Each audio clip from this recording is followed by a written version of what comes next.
Hello, I'm Nikki Newman. This is my official YouTube channel. Please subscribe and support us. The Young and the Restless spoilers full. Welcome back to our channel. Everyone, today is Tuesday, a beautiful day to dive into the absolute madness that is currently unfolding on our screens. We have a lot of ground to cover, and honestly, we need to process this together because the latest developments are just completely off the rails.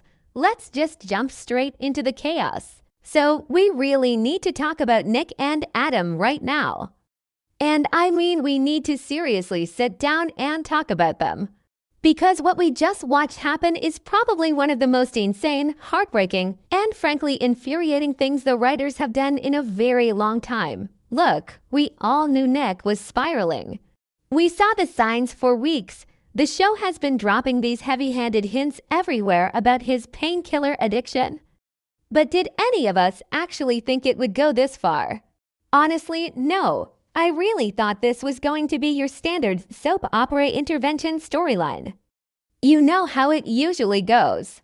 The family gathers around in the living room. Victor looks stern and yells about Newman pride. Nikki cries and talks about her own struggles. Nick gets super defensive. And then he goes off to some luxury rehab facility off-screen for a month or two. That is the formula. That is how this show handles this stuff. But no. They decided to throw the entire playbook out the window and literally drive it off a cliff. And I am still sitting here staring at the screen trying to figure out if this is actually real or some sort of twisted dream sequence. But it doesn't look like a dream. You guys, it looks incredibly, painfully real. Let's back up for a second and set the scene. They are out in Vegas. And why Vegas? Because Adam has been out there dealing with his whole dark spider persona fallout, right?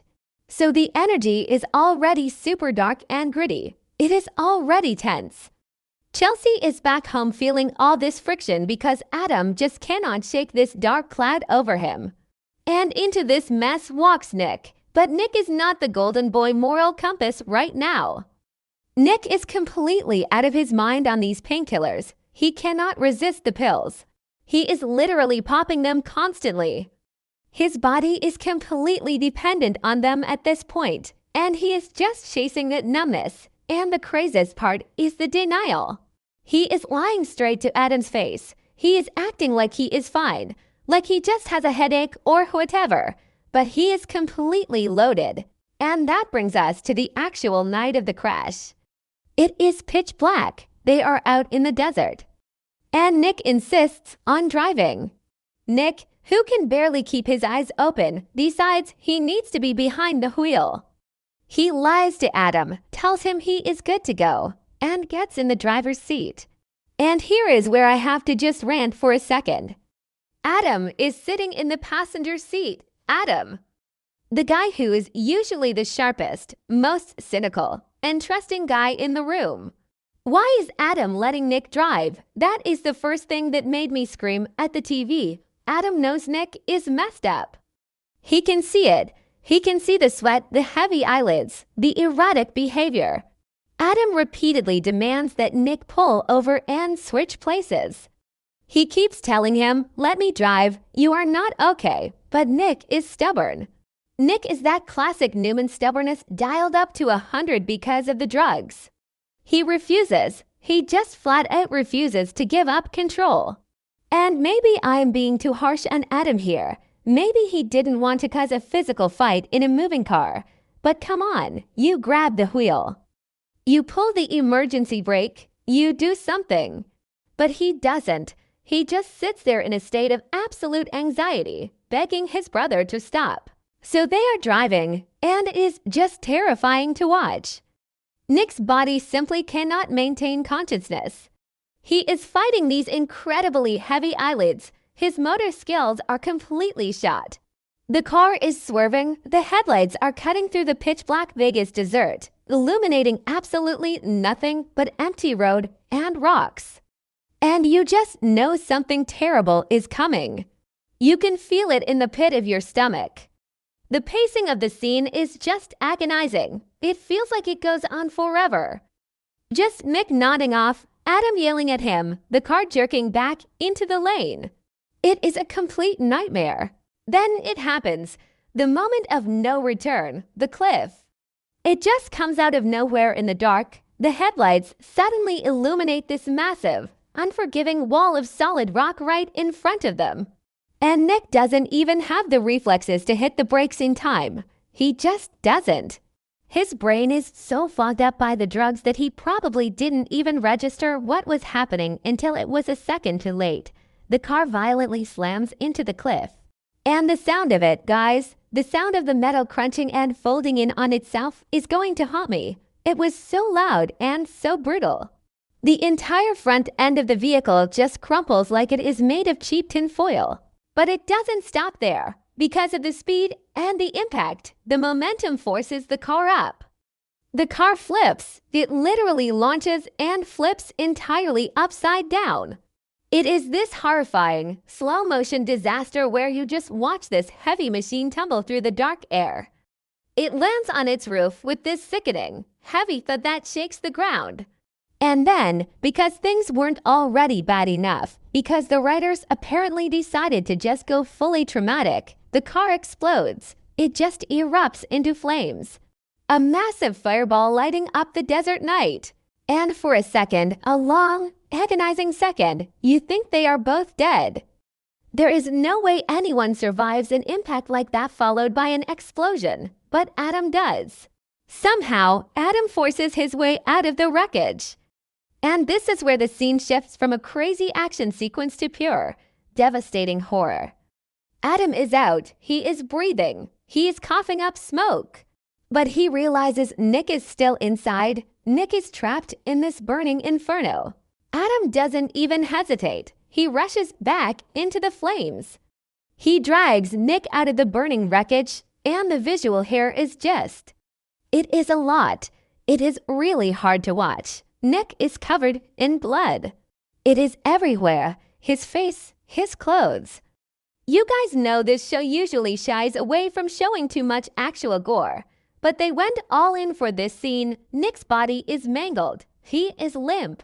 He is barely hanging on, and Adam is panicking. Adam, who has been playing this detached, emotionless spider character for months, completely breaks down. His tough exterior just shatters into a million pieces. He's absolutely terrified. He pulls his brother away from the heat of the flames, dragging him through the dirt, and you can see the absolute raw terror in his eyes. Adam scrambles for his phone. He calls 911. He is screaming at the operator. He is demanding an ambulance, demanding a helicopter, demanding anything, but they are out in the middle of nowhere. Vegas desert roads are not exactly right next to a trauma center. The operator is telling him help is on the way, but it is going to take time, and time is the one thing they do not have. Adam knows it. You can see the realization wash over his face. The ambulance is going to take too long, and they wait, the agonizing wait. Adam is pressing his hands against Nick's wounds, trying to stop the bleeding, but it is useless. There is just too much blood. Nick is dying right there in the dirt. The golden boy of Genoa City, the guy who was supposed to be the moral center of the family, is bleeding out on the side of a dark road because of some cheap painkillers. It is just such a tragic, senseless way to go. And Nick knows he is dying. He is gasping for air. His eyes are losing focus. Then Nick speaks. He uses his last breath to get out his final words. And I am not going to spoil the exact dialogue line by line because you really need to hear the actor deliver it. But it is gut-wrenching. He speaks to Adam.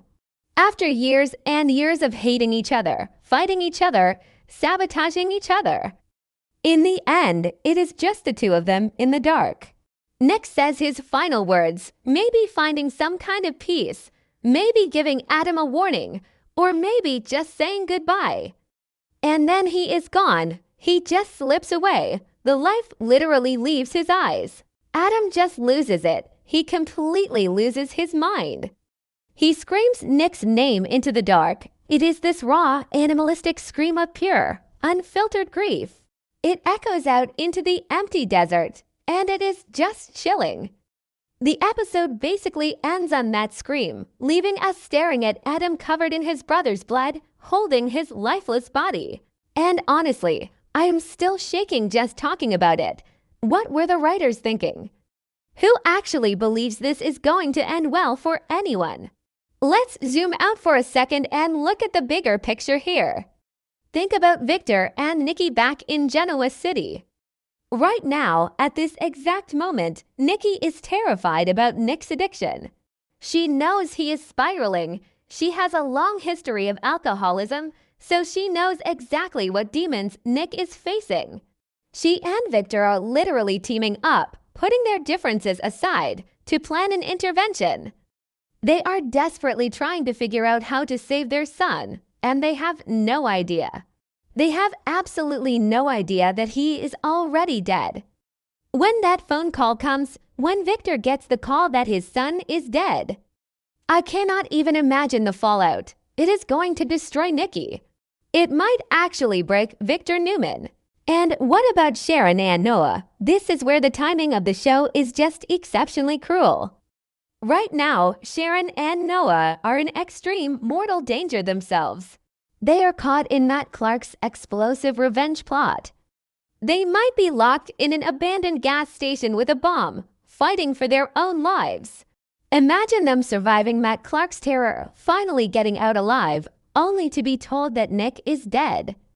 Noah is going to lose his father while he is already traumatized. Sharon is going to lose the love of her life, her history, her rock. It is just too much tragedy at once. And then there is the Adam factor. So what happens next for Adam? He is the only survivor. He was in the car. He is the one with a dark past. You guys know exactly how this is going to play out. Victor is going to blame Adam.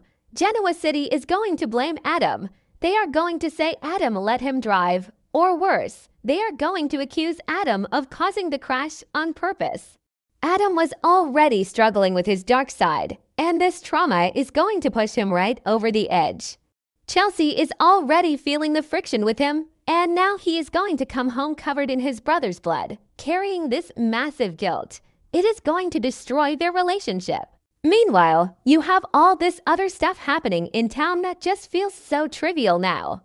Phyllis and Lauren are fighting Victor over the Summers group. Victor is launching this hostile campaign to take the company back.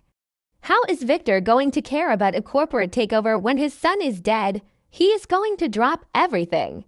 Or maybe he will use the business as a distraction and become even more ruthless. And Devin is dealing with this pressure about Mariah, deciding if she should stay in a mental health facility or go to prison. Billy and Sally are dealing with her high-risk pregnancy, and Billy is pushing for marriage to prove his commitment. Claire is getting closer to Holden Novak. Jack is trying to get Diane to forgive him after she caught him with Nikki. Kane is out there playing hero, trying to find a bone marrow donor for Malcolm to win Lily back. All of these storylines are just humming along, and this massive nuclear bomb is about to drop right in the middle of Genoa City and blow everything up. I just keep asking myself why. Why kill Nick? Is it a contract dispute with the actor? Did they just want shock value for the May sweeps? Because why and are usually doesn't kill off legacy characters like this unless there is behind-the-scenes drama. Nick Newman is an institution. He has been the core of the show for decades. To have him die in a fiery car crash because of a painkiller addiction just feels so bleak. It feels different from the show's usual style. Usually, there is a glimmer of hope. Usually, the family pulls them back from the brink. But this time, they let him go right over the edge. Could this be a fake death? I mean, it is a soap opera. We have to ask the question. People come back from the dead all the time. Diane Jenkins is literally walking around town right now after being dead for years. But guys, Adam pulled his bloody body from a burning car. Adam held him while he died.